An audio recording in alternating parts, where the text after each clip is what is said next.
शादी के पहले से ही विभा को कपड़े धोने का बड़ा शौक था। कभी नल के नीचे तो कभी तालाब के पास। अरे मेरी नीली वाली लुंगी नहीं दिख रही है। विभा की अम्मा, कहाँ रखी है लुंगी? अरे वो तो विभा ने परसों ही धोकर रखी थी आपकी अलमारी में, देखो वहीं होगी। वो ना मैंने आज धो दी, मुझे लगा कि गंदी हो गई होगी। अरे कैसे गंदी हो गई थी? उसे तो मैंने पहना भी नहीं। हे भगवान, इस लड़की के कपड़े धोने की आदत से परेशान हो गया हूँ मैं। जितना तो घर में राशन नहीं आता, उससे कहीं ज्यादा डिटर्जेंट पाउडर का खर्चा है। इसकी शादी करवा दो, शादी जाए अपने घर में ही करे काम, फिर चाहे घर के कपड़े धोने हो या पूरे गांव के।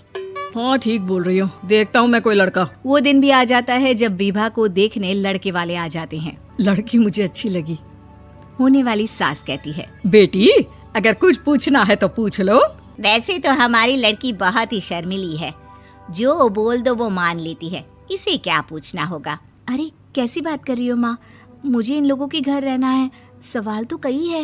हाँ हाँ बेटा, पूछ लो ना, क्या पूछना है।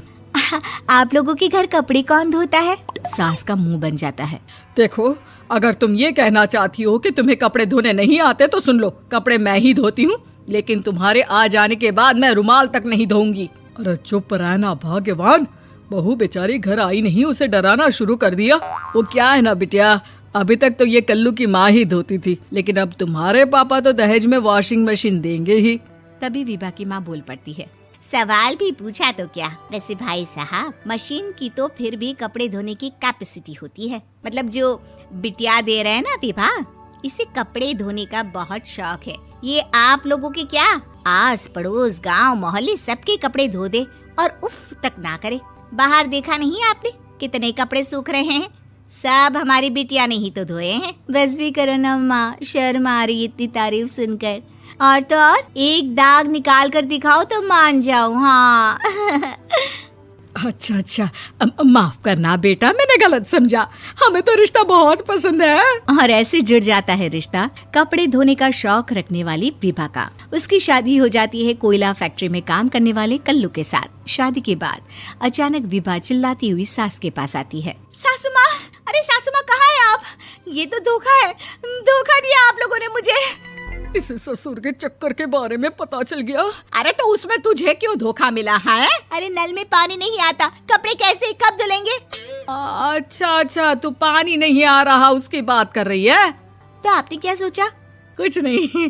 अच्छा, तेरी माँ ने कहा था कि कपड़े धोने का शौक है तुझे, याद आया मुझे।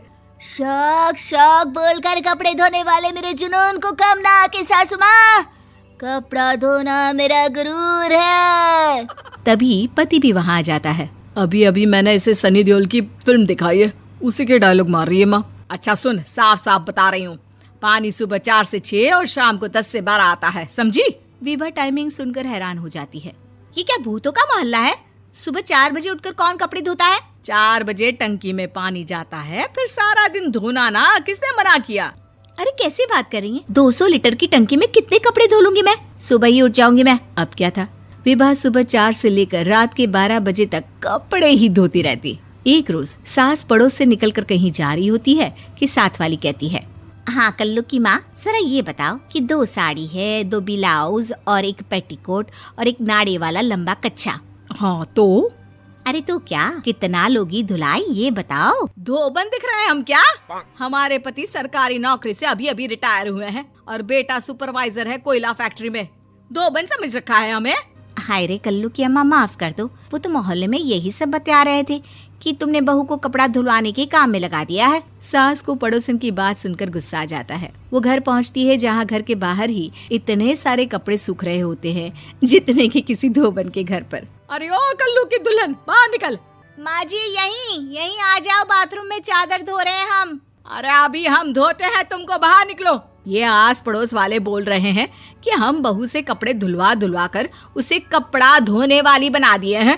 अरे छोड़ो ना माँ जी, किन लोगों की बातों में आती हो? आस पास के लोगों का तो काम ही होता है कि वो किसी तरह सास बहू को लड़ा दे। बहू सारे घर के कपड़े धोती है, ये क्या कम है? बोलिए। सास को भी लग जाता है कि वो बहू का ये सनकीपन नहीं छुड़वा सकती, इससे अच्छा है कि खुद ही चुप हो जाए।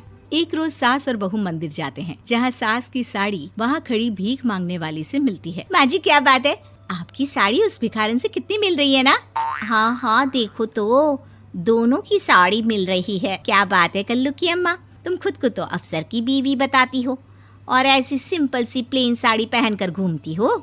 सिंपल और प्लेन नहीं है ये साड़ी। तो क्या सोने के धागे से फूल बने हैं? कुछ भी सासू माँ, कुछ भी। हाँ बने थे इस साड़ी में सोने के धागे से फूल। मेरे पति लेकर आए थे मद्रास से स्पेशली मेरे लिए 10,000 की। ताहे भाई साहब इस भिखारन के लिए भी सेम टू सेम साड़ी लेकर आए होंगे 10,000 की। सास उस वक्त तो कुछ नहीं कहती, लेकिन बहू के साथ घर आती है और अलमारी से एल्बम निकाल कर लाती है। ये साड़ी देख रही है, ये वही साड़ी है जिसे मैंने अभी पहना था। इस साड़ी में ये जो चमकदार फूल दिख रहे हैं ना, ये सोने के धागों से काढ़े गए हैं। लेकिन तू लोकल वॉशिंग मशीन ब्रश से घिस घिस कर सारे फूलों को निकाल कर साड़ी प्लेन कर दी। मुझे माफ कर दीजिए सासू माँ। और तो और, जब मैंने तुझे तेरी गलती के लिए कुछ नहीं कहा, लेकिन तूने तो सबके सामने मेरा मजाक ही बना दिया। क्यों? बहू को समझ में आ जाता है कि अब